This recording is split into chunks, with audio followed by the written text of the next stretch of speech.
আবৃত্তি করছি কবি শেখ হাবিবুর রহমানের লেখা নবীর শিক্ষা কবিতাটি। 3 দিন হতে খাইতে না পাই, নাহি কিছু মোর ঘরে, তারা পরিবার বাড়িতে আমার উপোস করিয়া মরে। নাহি পাই কাজ, তাই তেজিল আজ বেড়াই ভিক্ষা করে।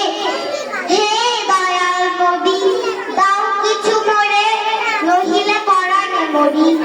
আরবের নবী করুণার ছবি, ভিখারির পানে চাহি, কোমল কণ্ঠে কহিল, তোমার ঘরে কি কিছুই নাহি?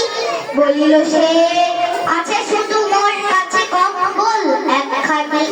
কহিল রাসূল, এখনই দিয়া দাও তাহরে আনি।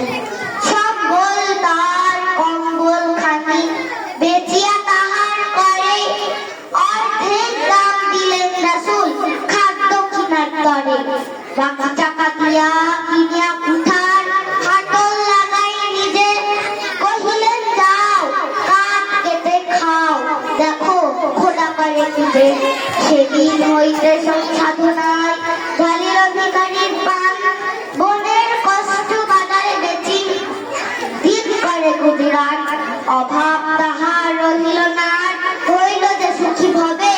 নবীর শিক্ষা করো না ভিক্ষা, মেহনত করো সবে।